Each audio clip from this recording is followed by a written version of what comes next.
Gaza में शांति के नाम पर डोनाल्ड ट्रंप ने एक ऐसा जाल बिछाया कि उसके जाल में अब हमास पूरी तरह से फंस गया है।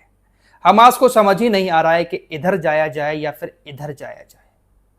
अगर डोनाल्ड ट्रंप की बात नहीं मानते हैं तो खतरनाक हमले गाजा पर होंगे, और अगर डोनाल्ड ट्रंप की बात मान लेते हैं तो गाजा छोड़ना पड़ जाएगा। डोनाल्ड ट्रंप जो शांति प्रस्ताव लेकर आए हैं, अगर उसको कुछ शर्तों के साथ एक्सेप्ट नहीं करते हैं तो इस्लामिक देश नाराज हो जाएंगे। हमास को समझ नहीं आ रहा है कि अब हम करें तो क्या करें, क्योंकि डोनाल्ड ट्रंप ने बड़ा शातिर दिमाग से एक ऐसा जाल बिछाया है जिसमें अब हमास पूरी तरह से उलझा हुआ नजर आ रहा है। खेल अब इजराइल के हाथ में है। इजराइल जो चाहेगा अब करेगा। दरअसल आप लोगों को सारा मैटर मालूम है। इस वक्त पूरी दुनिया के अंदर मिडिल ईस्ट की खबरें जो सुनने के शौकीन हैं उनको मालूम होगा कि इस वक्त सिर्फ यही चर्चा हो रही है कि जो गाजा का प्लान लेकर आए हैं, शांति प्लान, क्या गाजा में सीज फायर हो पाएगा। अगर सीज फायर हो जाता है, डोनाल्ड ट्रंप की सारी बातें मान ली जाती हैं, तो हमास की सत्ता आज ही के आज खत्म हो जाएगी। हमास कुछ शर्तों पर राजी होता हुआ नजर आ रहा है। हमास के कब्जे में जो इजराइल के बंधक है उन सभी बंधकों को छोड़ देगा। सामने से इजराइल भी बहुत सारे फिलिस्तीनी कैदियों को आजाद कर देगा। गाजा में सहायता पहुंचना शुरू हो जाएगी जो अभी रुकी हुई है।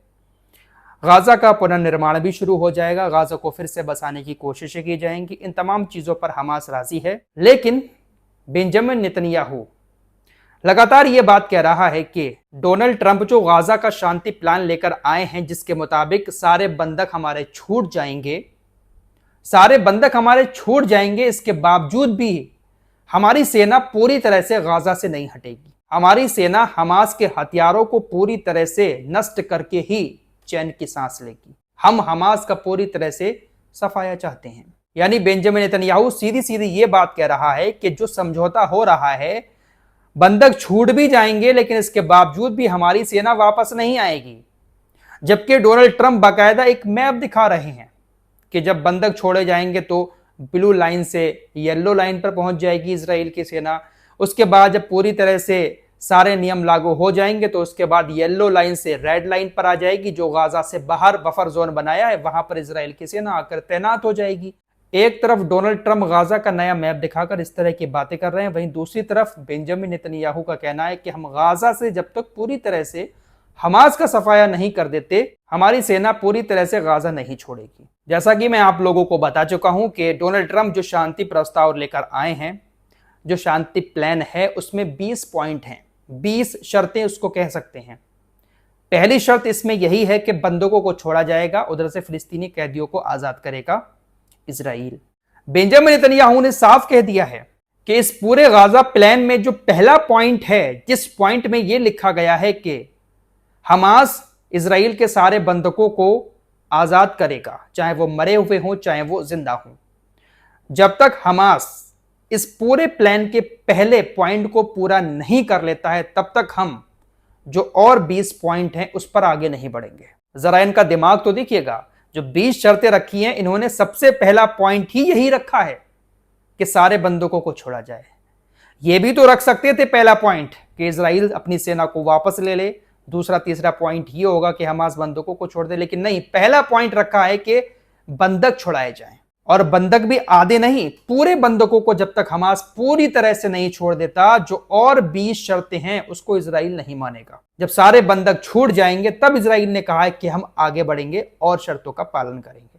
लेकिन गारंटी कुछ नहीं है दोस्तों कि बेंजामिन नेतन्याहू और शर्तों को मानेगा या नहीं मानेगा। जैसे शर्तें ये है कि गाजा के अंदर जो सहायता जाती है उस पर कोई रोक नहीं लगेगी, गाजा का पुनर्निर्माण कराया जाएगा, फिलिस्तीनी कैदियों को भी छोड़ा जाएगा। इस बात की कोई गारंटी नहीं है कि जो और शर्तें हैं उस पर नेतन्याहू राजी होगा, क्योंकि नेतन्याहू सुनता किसी की नहीं है।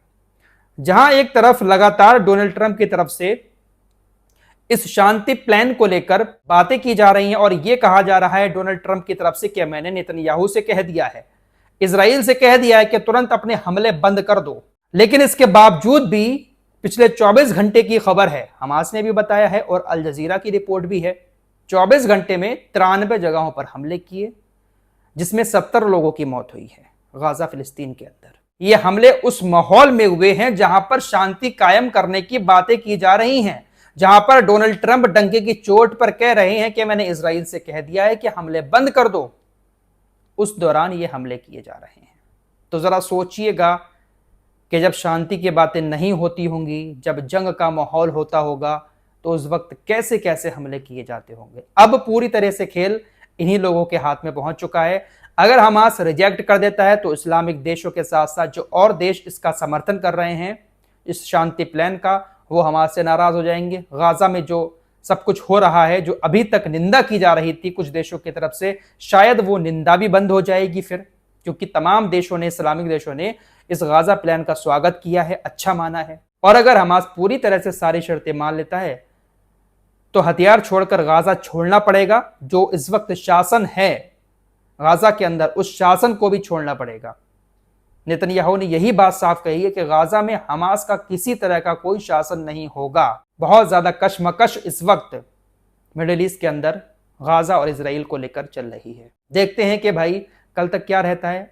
संडे शाम 6 बजे अमेरिका के टाइम के मुताबिक डोनाल्ड ट्रंप ने वक्त दिया है कि पूरी तरह से राजी हो जाए, हमास नहीं होता है तो फिर खतरनाक हमले गाजा पर शुरू हो जाएंगे। कल देखते हैं क्या होता है। फिलहाल ग्रेटा थनबर्ग को लेकर एक खबर चल रही है कि इनके साथ काफी जुल्म किया गया, इजरायली सेना के द्वारा इनको खटमल से भरे कमरों में बंद कर दिया गया और भी ज्यादा टॉर्चर इनको किया गया। बहुत सारी चीजें चल रही हैं सोशल मीडिया पर और रिपोर्ट्स में बातें कही जा रही हैं कि इनको खाने को भी नहीं दिया गया। बहुत ज्यादा इनको गिरफ्तार करने के बाद सताया गया। जो फिलोटिला काफिला आया था उसमें ग्रेटा थनबर्ग भी थी। ग्रेटा थनबर्ग के साथ जो कुछ हुआ उसको लेकर बेन गबिर, ये जो इजराइल का नेता है, इसने कहा कि मैं बहुत खुश हूं कि इनके साथ आतंकवादियों जैसा व्यवहार किया जा रहा है। ये कहता है कि मुझे गर्व है इस बात का कि जेल कमिश्नर और जेल कर्मचारी जो मैंने नीति बनाई थी उसी के अनुसार काम कर रहे हैं। ये राष्ट्रीय सुरक्षा मंत्री है, इसलिए बहुत सारी नीतियां जेल की ये बनाता है। यानी ग्रेटा थनबर्ग के साथ जो कुछ हुआ वो कहीं ना कहीं इसी की नीति का हिस्सा लगता है। जिस तरीके से कहा जा रहा है कि उनको टॉर्चर किया गया। फिलहाल खबर ईरान से आ रही है। ईरान ने अपने देश के अंदर 6 अरब और कुर्द लोगों को फांसी पर लटका दिया। दरअसल आप लोगों को मालूम ही है, अभी इजराइल और ईरान के बीच जो 12 दिन की जंग हुई थी, उस जंग के दौरान ज्यादातर ईरान के ऊपर जो हमले हुए थे वो जासूसी के चलते हुए थे। मोसाद के लिए जासूसी कर रहे कुछ लोगों ने ईरान के अंदर बैठकर ही ईरान पर हमलों को अंजाम दिलवाया। 6 लोगों को गिरफ्तार किया और इन 6 लोगों को फांसी पर लटका दिया। ईरान ने कहा कि हमारे कई सारे पुलिस अधिकारियों को मारने में इनका हाथ था। मोसाद के लिए जासूसी कर रहे थे, इनको आज फांसी पर लटकाया गया। इससे पहले भी मैंने आपको बताया था कि ईरान ने अपनी संसद में एक कानून पास किया है जिसमें यह कहा गया कि जो कोई भी शख्स अमेरिका और इजराइल के लिए जासूसी करता हुआ पकड़ा जाएगा उसको सख्त सजा दी जाएगी, मौत की सजा, फांसी की सजा। फीफा फुटबॉल वर्ल्ड कप के बारे में तो आप लोग जानते ही होंगे। अब कुछ ही टाइम के बाद होने वाला है फीफा वर्ल्ड कप, जिसमें रूस को बैन कर दिया गया है। फीफा ने रूस को बैन कर दिया क्योंकि उसने यूक्रेन के ऊपर बहुत सारे हमले किए। लेकिन फीफा ने ऑफिशियली जानकारी देते हुए कहा कि हमने इजराइल को बैन नहीं किया है। फीफा ने रूस को तो बैन कर दिया कि यूक्रेन के ऊपर रूस ने बहुत सारे हमले किए, बच्चों को मारा, लेकिन इजराइल को बैन नहीं किया है। इजराइल की football team FIFA world cup में खेलती हुई नजर आएगी। तो ये चल रहा है दुनिया के अंदर। इस रिपोर्ट में इतना ही। कुछ और खबरों के साथ फिर हाजिर होऊंगा। अपना ख्याल रखिएगा। अल्लाह हाफिज।